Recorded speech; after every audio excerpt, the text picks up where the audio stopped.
네, 안녕하세요. 오늘은 고령자가 경험하는 행복한 삶의 공간이라는 주제로 조금 이야기를 나눠보고자 이 자리를 마련했습니다. 이를 위해서 오늘 두 분 모셨습니다. 안녕하세요. 경기복지재단의 김춘남입니다. 네, 안녕하세요. 저는 가천대학교 사회복지학과 유재현이라고 합니다. 네, 그리고 저는 건축도시공간연구소 고령친화정책연구센터의 고영호입니다. 아시는 분들은 아시겠지만 제가 다른 영상도 지금 만들고 있잖아요. 그래서 고령 친화 도시라는 게 뭐냐, 아니면은 고령자를 위한 생활 환경에서는 뭐가 중요하느냐, 이런 얘기도 이제 또 했었습니다. 근데 사실 제 아내나 이렇게 어르신들한테 아니면은 신문 이런 데서 보면은 고령자 하면은 연관 검색어가 복지 떠요. 예, 그래서 복지가 무슨 뜻인가? 그래서 제가 이제 그 한문, 한자 사전을 찾아보니까 복지가 결국에 행복한 삶, 행복한 생활을 의미하는 걸로 제가 이제 이해가 되더라고요. 거기에 이제 앞에 고령자가 붙는단 말이죠. 고령자를 위한 복지. 다시 말하면 고령자의 행복한 삶을 위해서 어떤 것들이 있는지 오늘 얘기를 해보면 되지 않을까 싶습니다. 그래서 또 마침 또 김춘남 박사님, 또 유재현 교수님 이렇게 같이 시간이 맞아가지고 이렇게 같이 또 모실 수 있게 돼서 감사합니다. 네, 영광입니다.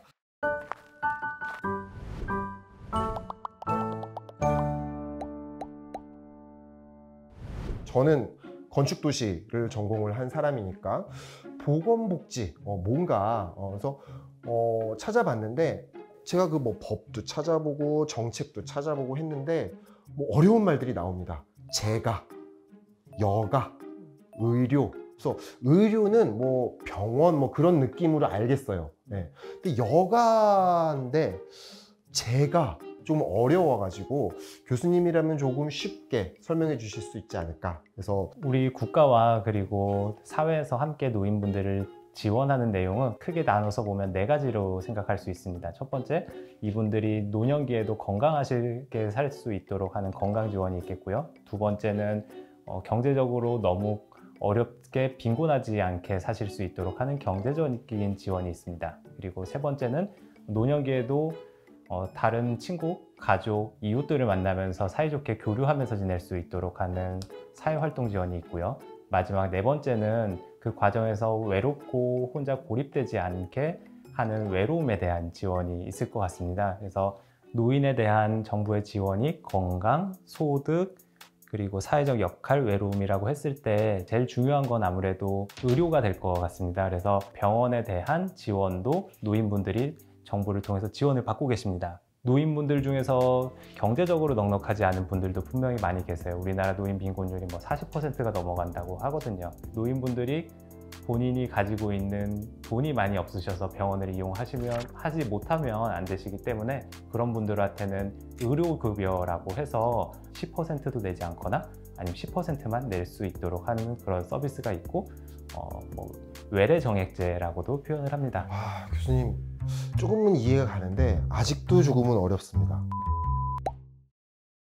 사실 젊어서 고생했잖아요. 그래서 이제 나이 들어서 조금 이렇게 좀 삶을 즐기는, 그래서 저는 여가를 이렇게 레저 이쪽으로 좀 이해를 했나 싶었는데 맞나요, 박사님? 그러니까 여가라는 자체가 저는 솔직히 좀 말을 바꿔야 되지 않나 이런 생각은 또 들어요. 여가가 아니라 시간을 만들어서 쉼을 가지셔야 되거든요. 여가복지 시설이라는 게 저희 이제 노인복지법에 지정이 되어 있죠. 잘 아실 거예요. 경로당, 그리고 노인복지관, 그다음에 노인교실, 이렇게 세 가지가 노인 여가복지 시설로 지금 명명이 되어 있죠. 또 노후가 길어졌잖아요. 그러니까 이러한 여가복지 시설 쪽도 훨씬 더 좀 선택지가 다양해져야 되지 않을까 이런 생각은 개인적으로 좀 합니다. 네, 너무 좋은 말씀 해주신 게 이제 국가에서 지원하는 여가시설들이 있습니다. 노인분들을 대상으로.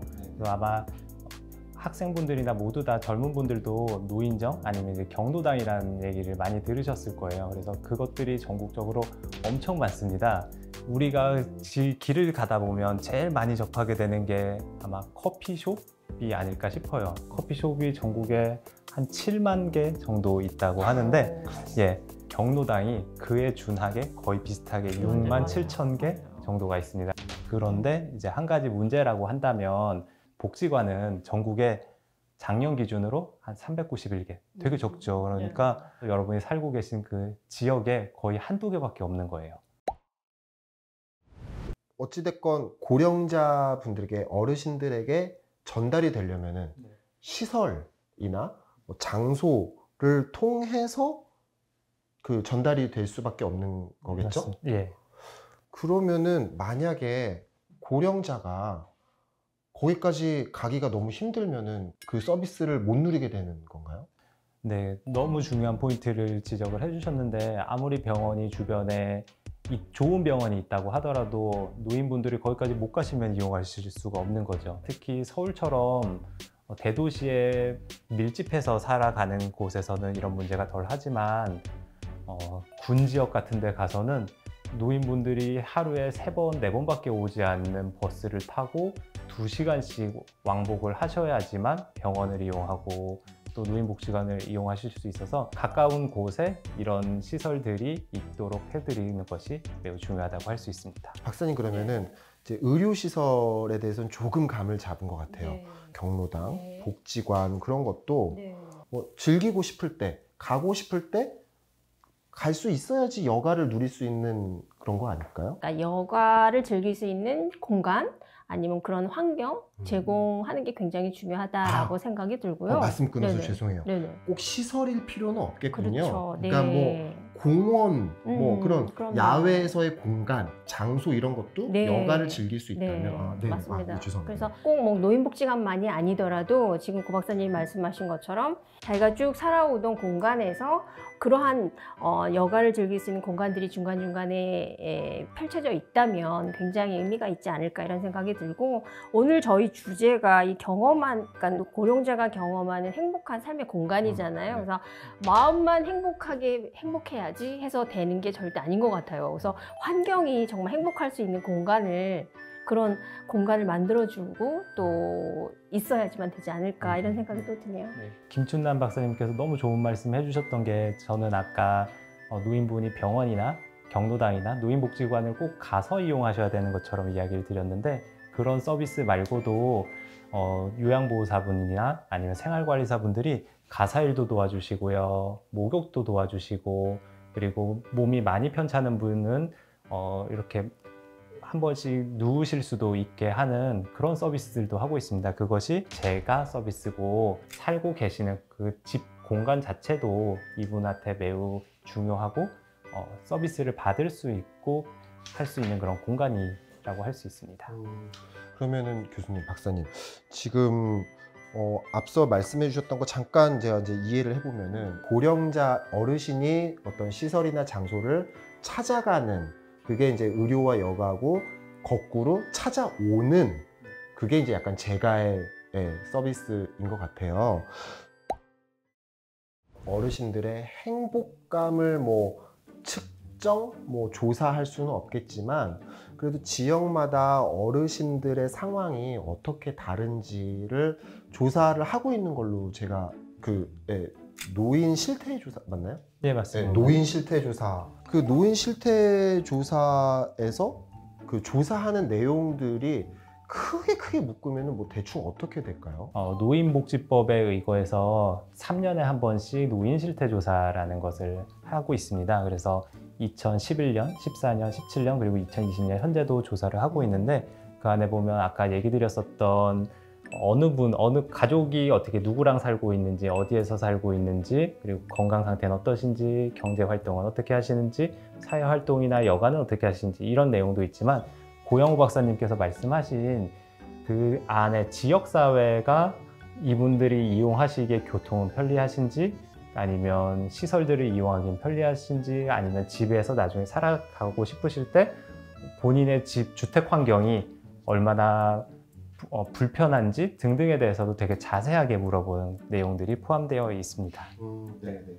지역별로 상황이 다 다른 어르신들의 상황을 이렇게 조사를 한다고 생각을 하면 될 것 같은데, 사실은 제가 이렇게 조금 공부를 하고 왔는데, 조금 아쉬웠던 점이 있어가지고 그게 뭐였냐면은 장소와 공간에 대해서 경험하시는 바가 젊은이들이랑은 좀 다를 것 같다라는 거죠. 그러면은 좀 더 구체적으로 어디가 얼마나 불편할지, 그 다음에 뭐 좀 더 개선해야 할 점은 없을지, 이런 것들에 대해서 좀 그런 부족한 부분들이 보이더라라는 거죠. 그래서 그런 부분들에 대해서 조금 추가적으로 좀 조사를 좀 해볼 필요가 있겠다, 네, 그런 생각도 했고. 그 말씀하신 게 현재 우리나라가 그동안 추진해 왔었던 노인복지에서 가장 아쉽고 한계라고 지적되는 부분입니다. 그런가요? 제가 정확하게. 네, 맞습니다.